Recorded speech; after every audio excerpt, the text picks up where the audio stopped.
দেখা গেছে যে ভালো আলু ছিল এবং মানুষ দেখে গেছে মাঠ পরিষ্কার, কোনো সমস্যা নেই। কিন্তু রাত্রি 2-2:30টার পর থেকে দেখা যাচ্ছে যে জল ঢুকতে শুরু হয়েছে। এর ফলে দেখতে পাচ্ছেন এখনো মায়েরা, দিদিরা তারা একদম যত বাড়ির লোকজন আছে তাদেরকে নিয়ে আলু তারা তুলতে এসেছে। 1 বিঘে জমিতে প্রায় 1 লক্ষ টাকার মতন ভুল বললাম, প্রায় 30,000 টাকার মতন খরচা হয়েছে। এরকম 2.5 বিঘে 30 থেকে 40,000 এমনটাই বলছেন। মা, আমরা ডাইরেক্ট একদম আপনার সঙ্গে কথা বলবো। মা, এই যে কথা বলছিলেন কালকে বিকেলবেলায় কি দেখলেন? বিকেলবেলা দেখে গেছি যে নিচে ধানবাড়িতে জল।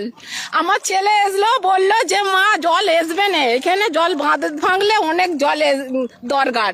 ওই জন্য আমার ছেলে 9টার সময় দেখে গেছে রাত্রিরে, আবার আলুতে চাপা দিয়ে গেছে। আলুর জালে জল, তা কোনো জল নেই, কিচ্ছু নেই।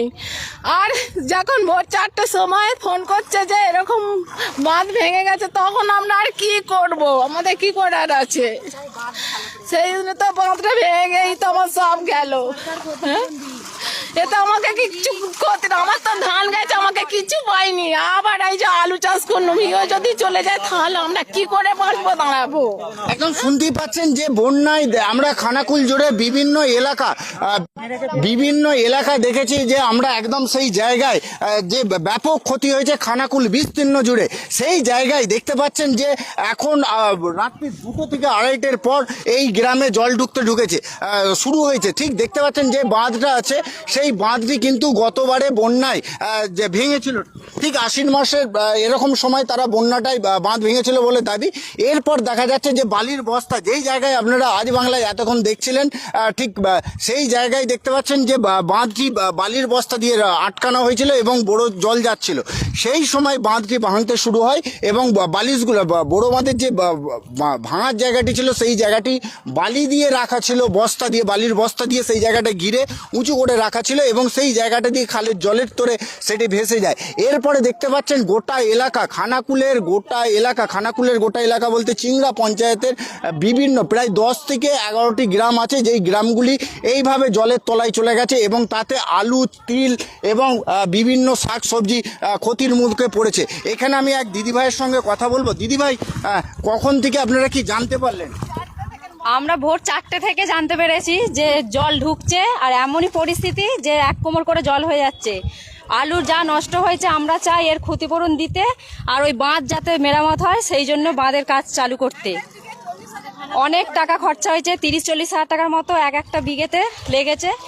বারবার এরকম হচ্ছে, এই বন্যা থেকে না উঠতে আবার এই রকম পরিস্থিতি। আপনার নাম দিদি? আমার নাম মঙ্গলা মান্না, এখানে পঞ্চায়েত চিংড়া পঞ্চায়েত, বাড়ি বলাই চক। শুনতেই পারলেন যে এখানে যারা চাষিরা রয়েছেন। যে দাদা, আপনার সঙ্গে একটু কথা বলবো। আপনি যে কথা বলছিলেন যে ব্যাপক ক্ষতি, এই ক্ষতি কিভাবে পূরণ হবে, কে করবে, যে কথাটা বলছেন? কে করবেন, এটা সরকারকে দিতে হবে। এই ক্ষতিপূরণের যা অবস্থা, এইসব পরিস্থিতি, এসব যা ক্ষতিপূরণ হয়েছে এটা সরকারকে দিতে হবে। এত কোনো জিনিস এই যে সবারই ক্ষতি হয়েছে, ক্ষতিপূরণ দিতে হবে। একটা বিঘেতে তো 35-40 হাজার টাকা খরচা, এই ক্ষতিপূরণ তো দিতে হবে। কিন্তু বারবার ধানে গেল, এই চাষিরা নাহলে কি করে বাঁচবে? ধান গেছে, এর আগে ধান গেছে, এবার আলুগুলো গেল, সর্ষে গেল, এবার বাদাম গেল, এবার এরপর আমরা চাষ করতে পারবো? এখন 3 মাস করে থাকবে, সেও চলে গেল। আমার তো সব খরচা সে হয়ে গেল। বাদাম বসেছি পরশু দিনে আলু খুলে, সে আলু দেওয়া হয়নি, 200 টাকার বাজার বলে দিনই রেখে দিয়েছিলুম, বাদাম বসে দিয়েছি।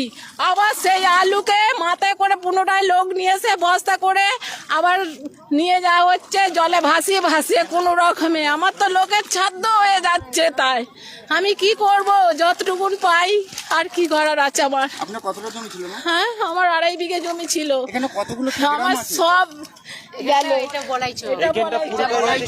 পাশাপাশি এই চিংড়া পঞ্চায়েতের কতগুলো? বলাই চক, মালন চক, গৌরাঙ্গ চক, নবীন চক। যাই হোক, আপনাদের এইখানে প্রায় 10 থেকে 12টি গ্রাম আনুমানিক বলছেন যে তারা ঠিক এই গ্রামে দেখা যাচ্ছে যে জল ঢুকেছে। আর এখানে দেখতে পাচ্ছেন যে আলু খোলা চলছে। এই জায়গা থেকে আমরা আবারও একটু ভেতরটায় যাব, খুব আস্তে আস্তে আমাদেরকে যেতে হবে যেহেতু পা স্লিপ করছে।